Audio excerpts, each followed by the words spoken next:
It's the story of my character, Gloria. She's someone who definitely needs to pull the party bus over, and she doesn't have any place to go except the town where she grew up in New Hampshire.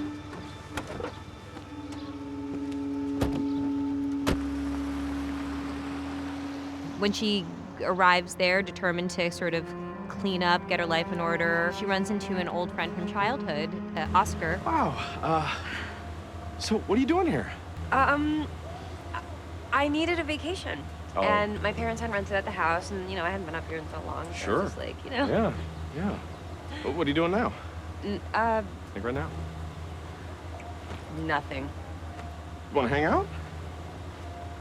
Yeah, sure. Yeah, come sure. on, here, hop in. Okay. And she sort of abandons her plan to get clean and sober. She starts hanging out late at his bar.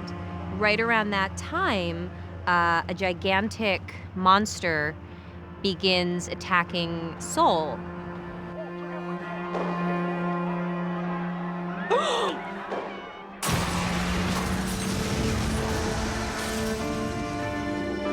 And nobody can figure out what's going on. And over the course of several nights of Gloria getting drunk and waking up and seeing the monster attack, she starts to notice that she and the monster have several tics in common, and she realizes that she's in fact the monster.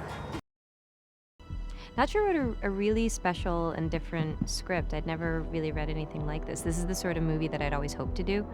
It kind of reminded me of a lot of movies that I loved when I was younger, like being John Malkovich and Living in Oblivion. Some of those types of movies. And so I just thought it had something really special to it. And now seeing the way he and Eric are filming it, I sort of feel like I'm in like a European existential monster movie. It's really cool. And I was talking to someone afterwards, and they said, "What do you think's with the monster and the robot?" And I said, "I have no idea. I'm just going with it. I just think it's sort of a little bit of surreal magic that happens in the script, and it doesn't ask you to think too deeply about it. It's just kind of, we're living in a world where that happens. So I just accept it." I love that she was somebody who was struggling with this aspect of her life. She was struggling a bit with substance abuse, and she kind of goes in this big circle, and then the film winds up and you think the film's about so many other things, but the film is really about her realizing, oh my God, the only way that I can make my life better is to just choose not to drink every day.